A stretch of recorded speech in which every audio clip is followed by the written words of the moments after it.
Welcome to another video, the One Good Road here. Today I wanted to walk you through a installation of an e-bike conversion kit that I recently installed on my father's mountain bike. And essentially I want to walk you through the unboxing, the testing of the range, and my overall conclusion on my thoughts about what I think about e-bike conversion kits and e-bikes in general. I'll give you some backstory first. Essentially, the idea kind of came into being when I thought to myself, I would love to have a way to get around on a much more consistent time frame. So for example, when you take a bike, a regular bike, anywhere, it's usually going to take you quite a long time and you're affected by how much physical motivation you have on that day. You can't predict when you're going to feel ill, for example, and that affects your speed. So that was one reason, is that you can arrive on places on a much more consistent time scheduling, and also you're going to get places quicker as well.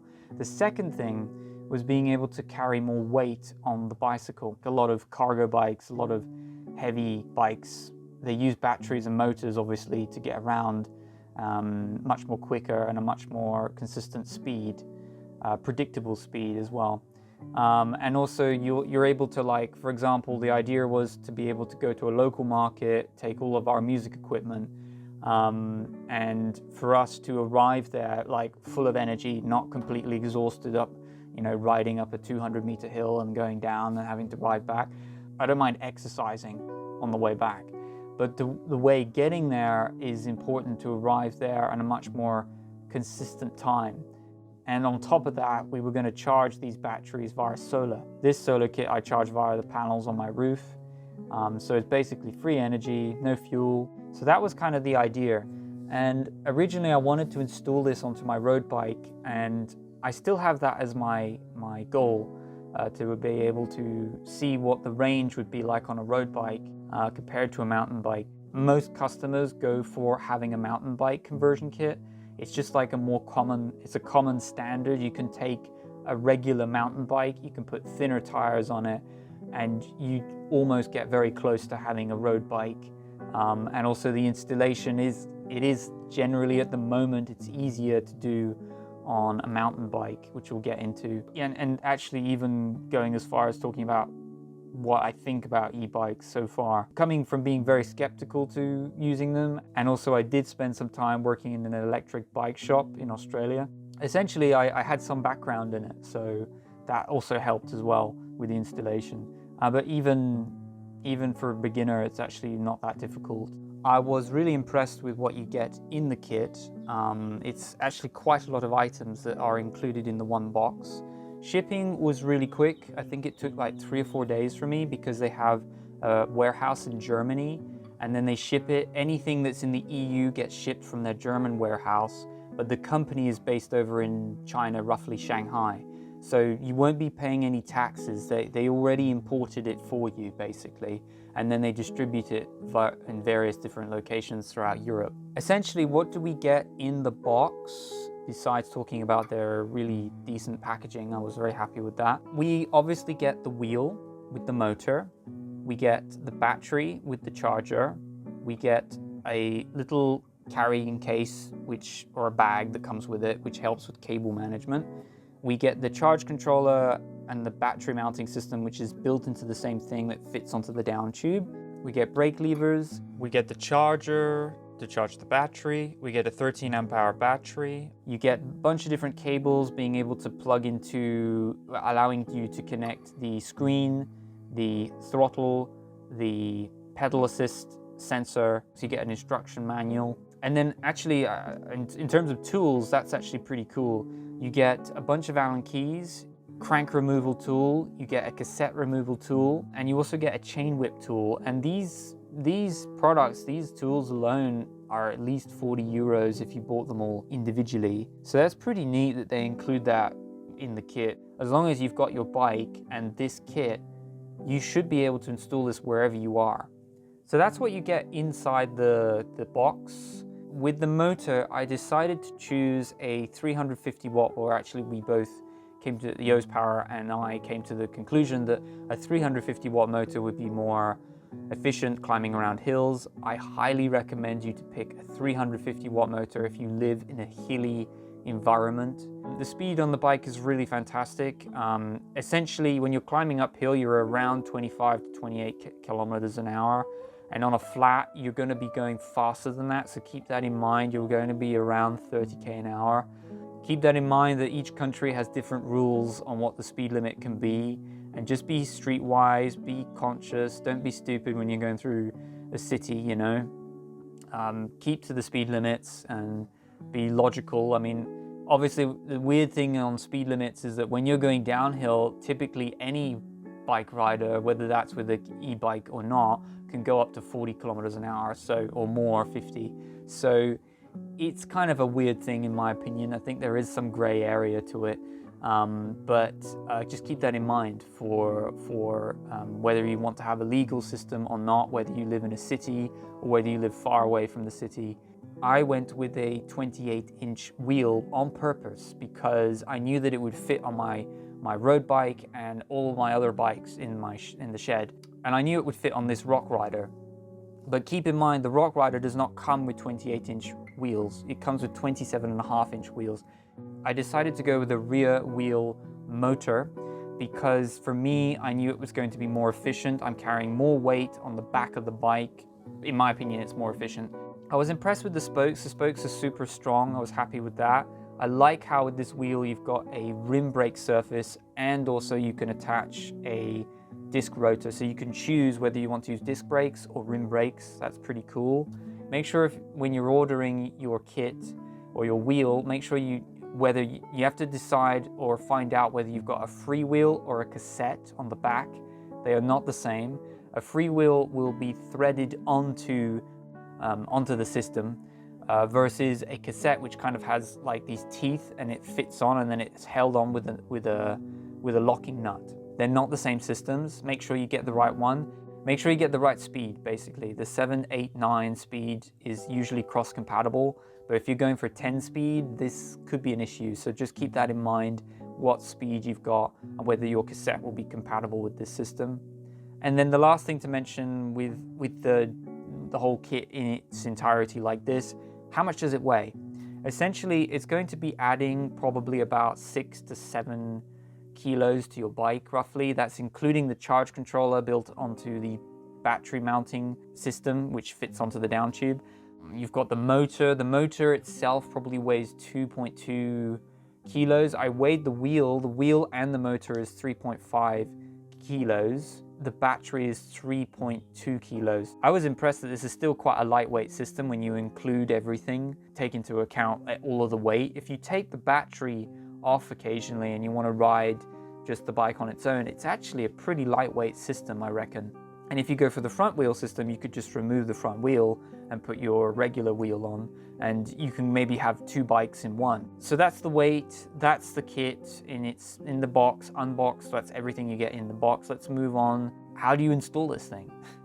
And I'll walk you through it. So yeah, let's begin. And thanks to YOSE Power for sponsoring this whole project. I'm really grateful and I'm looking forward to seeing what this kit can provide.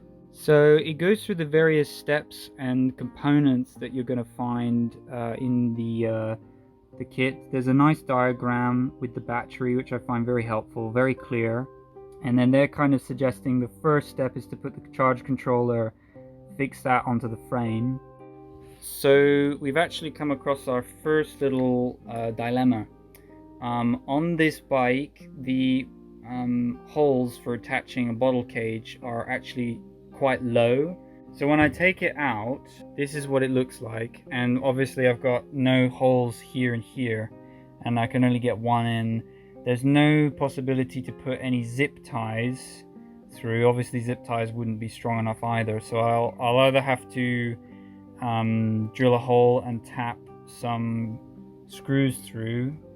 Another possible solution is to head over to the YOSE Power website. If you don't want to drill any holes in your down tube in your bike, then you can head over to their accessory section. They do a bunch of other accessories, which I'll talk about later. But the main one that I want to mention highlight is the adjustment bracket for the Hylon battery. So you can use this if you have, if you feel that your bottle cage is going to be lower, then you can use this and it'll allow you to go further up without needing to drill any holes. So finally, the mounting bracket is back on and we can continue.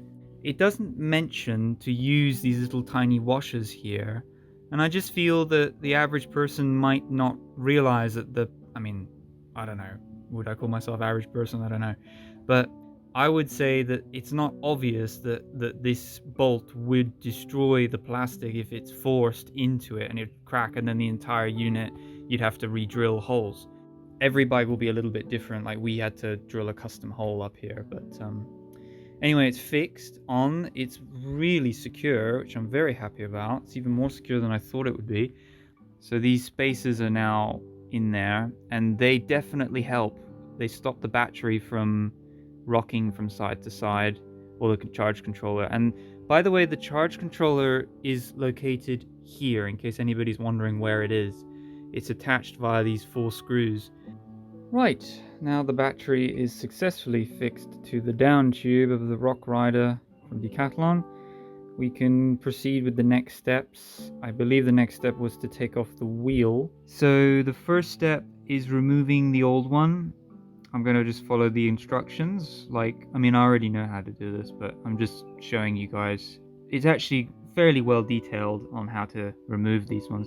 And then we're just going to remove the tire, but let's do it step by step. So remove the cassette.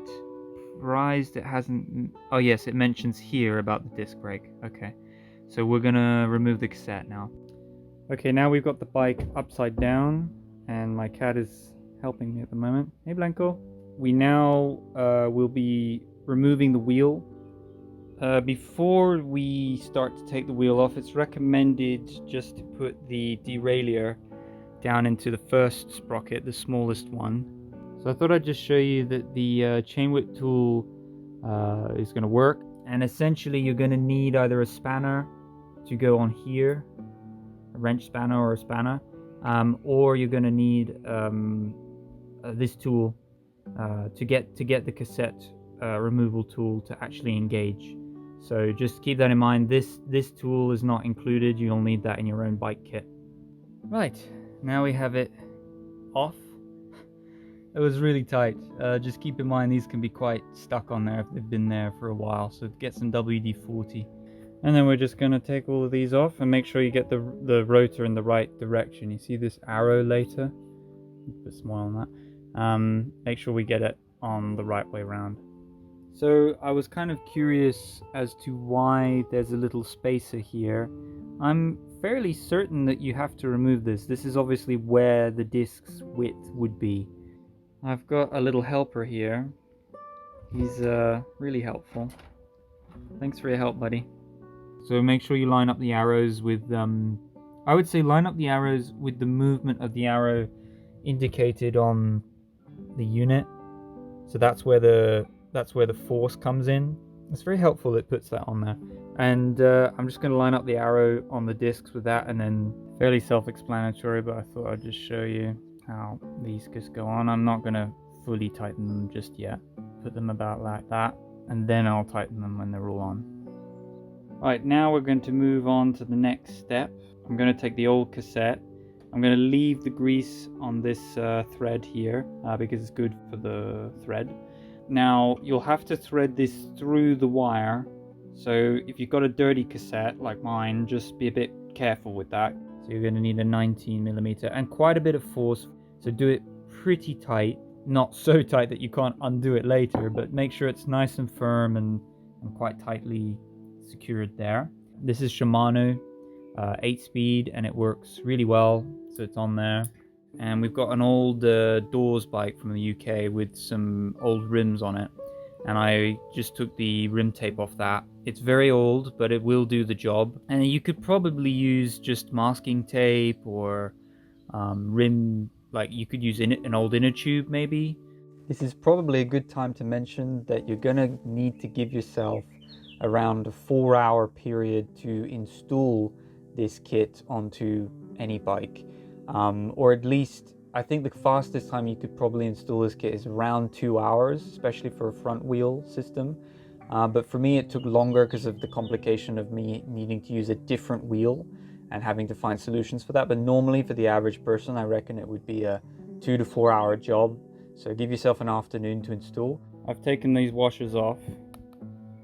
So now we have to line up those washers in the right order, as it said on the manual, on the instruction manual.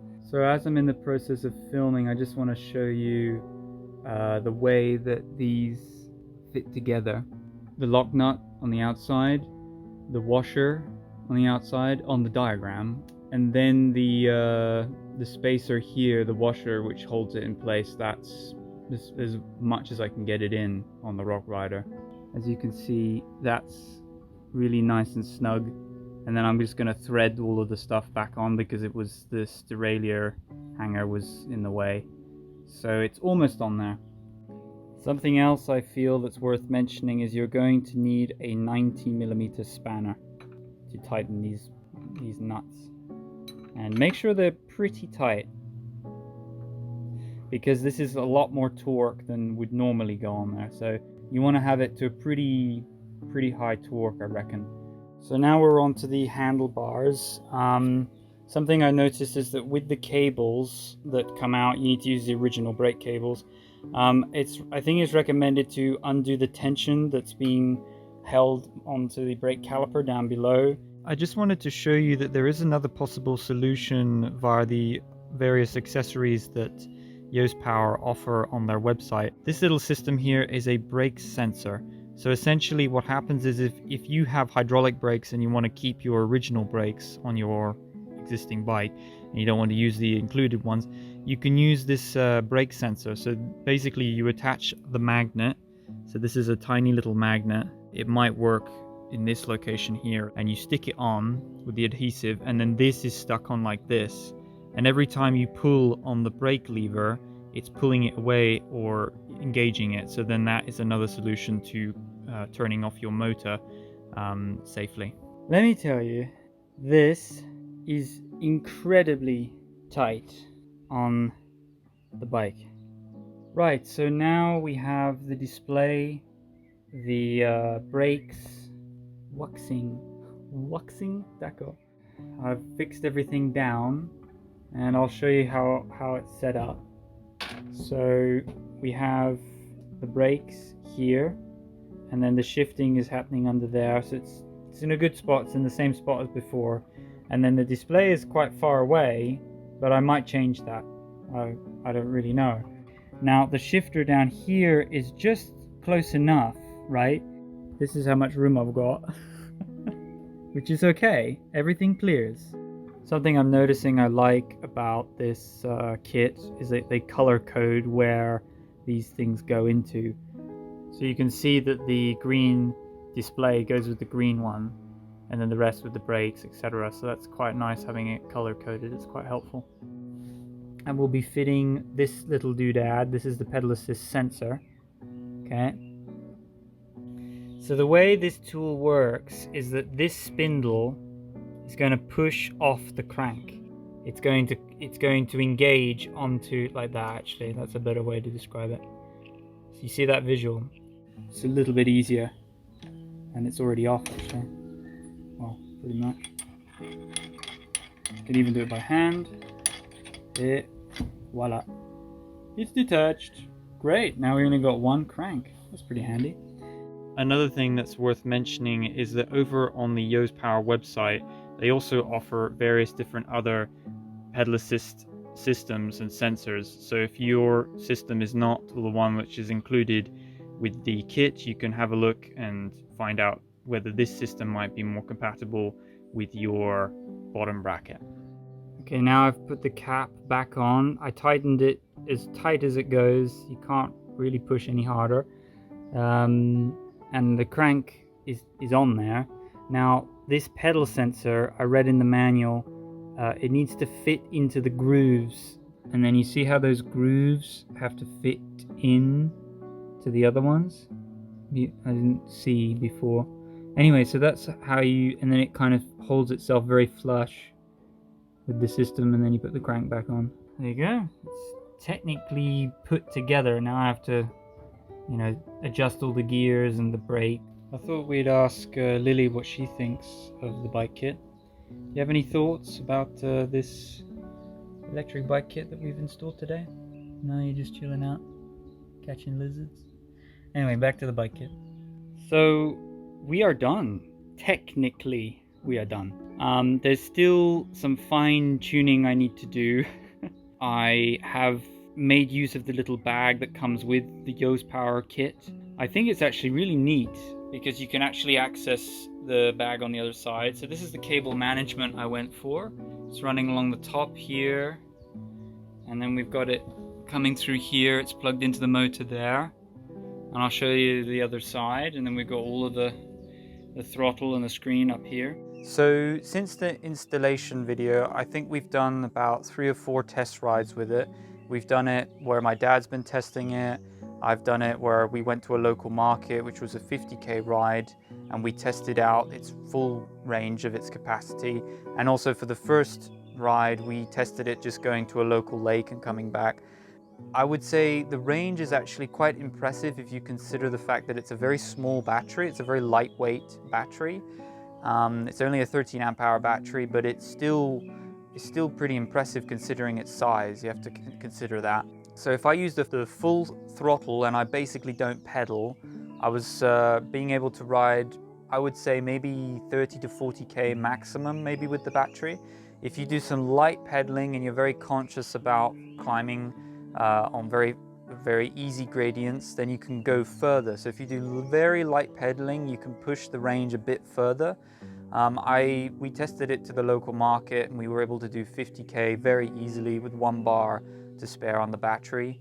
I think it could probably go to 60k as well. And obviously the more you pedal, obviously the more range you'll have. So you could use it for the first beginning half where you're using a lot of the battery to get somewhere quick.